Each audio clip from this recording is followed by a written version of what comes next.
మీద మీ గలం అనుకోండి, మీ స్ఫూర్తి అనుకోండి విస్పష్టంగా అనిపించింది. అదొక భాగం. మూడవ భాగం, తెలంగాణ రాష్ట్రం వచ్చి దాదాపుగా 10 సంవత్సరాలు పూర్తవుతుంది.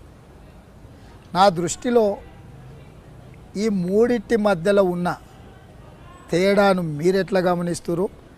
మీరు రాసిన పాట మాకందరికీ చూడు తెలంగాణ అనే పాట అంటే తెలంగాణను చూసి ఇక్కడ ఉన్న ప్రకృతి వనరులు వీటికి సంబంధించిన విషయాల ప్రస్తావన, నిజాములు కావచ్చు, సమైక్య పాలన కావచ్చు, ఈనాడున్న దొరల తెలంగాణకు సంబంధించి ప్రజల మీద వాళ్ళ ఆధిపత్యం అని నేను అనుకుంటున్నా. మీరు కవిగా స్పందించే హృదయంగా మీ వైపు నుంచి ఏ కోణంలో చూస్తున్నారు? 10 సంవత్సరాల అనుభవాన్ని మీరు ఏ రకంగా విశ్లేషిస్తారని నేను ఆశిస్తున్నాను మీ నుంచి.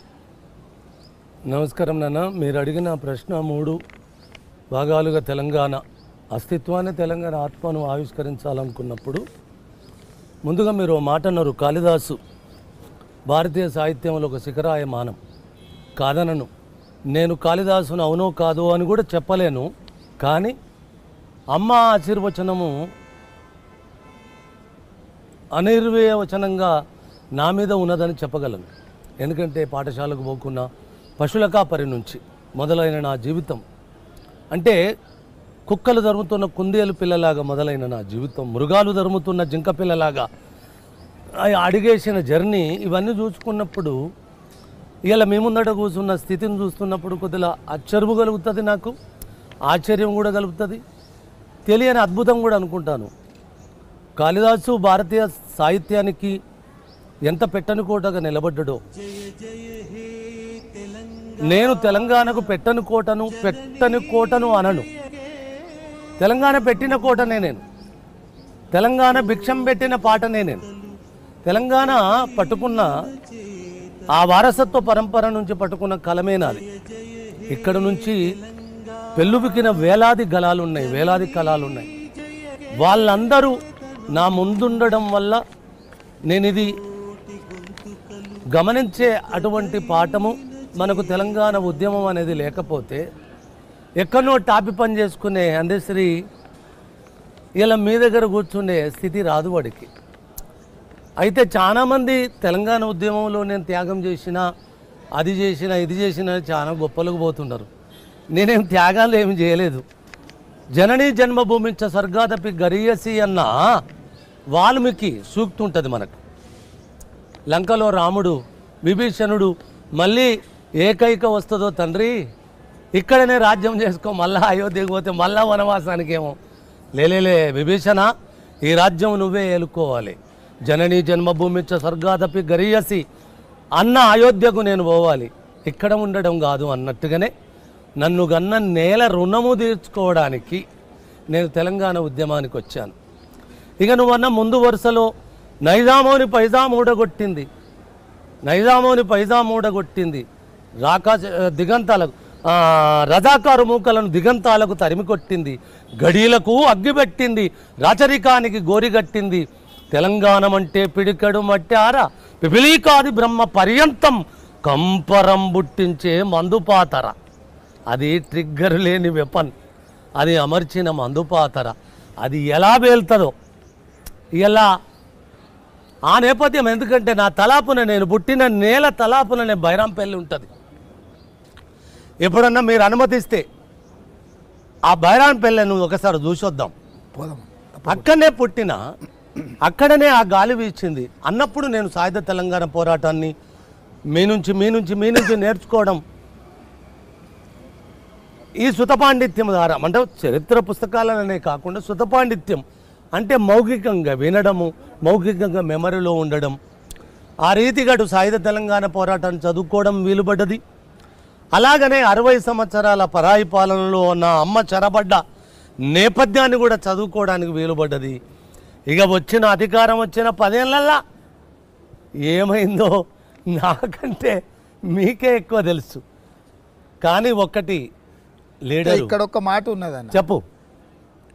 మేమందరం ప్రత్యక్ష రాజకీయాలలో ఉండడం వల్ల, మేము ప్రత్యర్థి రాజకీయ పార్టీలకు నాయకులు అవ్వడం వల్ల మేము లేవనెత్తుతున్న అంశాలను వాళ్ళు అలవోకగా ఇది రాజకీయ నేపథ్యంతో కూడుకున్న ఆరోపణ, ఇందులో పెద్ద పసలేదు, అద్భుతమైన తెలంగాణను, బంగారు తెలంగాణను మేము నిర్మించినాం, ప్రపంచానికే తెలంగాణ నెంబర్ 1 ఒక మోడల్ అని వాళ్ళు జవాబు చెప్పుకోవడానికి ఉన్నది.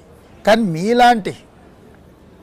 మీలాంటి వాళ్ళు పల్లె నీకు వందనాలమ్మ అనే తెలంగాణ పల్లెల యొక్క జీవన విధానాన్ని, ప్రజల యొక్క ఆలోచనను, ప్రజల ఆలోచననే ఆలంబన చేసుకొని ముందుకు నడిచిన మీరు ఈ పరిస్థితులను వివరిస్తే నిజంగానే తెలంగాణ బంగారు తెలంగాణ అయిందా? నిజంగానే ఈ తెలంగాణలో ప్రజలకు పాలకులు స్వేచ్ఛనిచ్చిండ్రా అనేది తెలుసుకోవాలని, ప్రజలకు తెలవాలనేదే నా ఆలోచన. మంచి మాట నాన్న, మంచి ప్రశ్న. 10 ఏళ్ళల్లా బంగారు తెలంగాణ అని సారు కంగారెత్తిచ్చాడు జనాలను. బంగారం అంటే ఇదివరకే చెప్పాను నేను, బంగారం అనగా అంగడి. ఓ బంగారం అంటే అంగడే. ఓకే.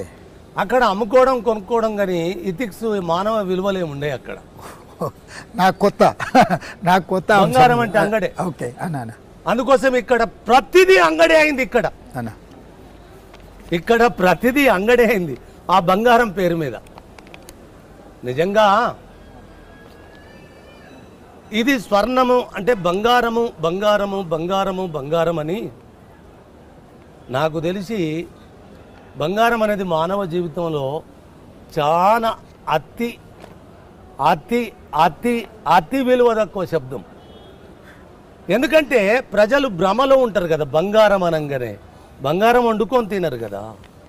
కానీ నన్ను కన్నా ఈ మట్టి పిడికడు మట్టి కంటే 1000 కిలోల బంగారం దాని వేటు రాదు నాన్న.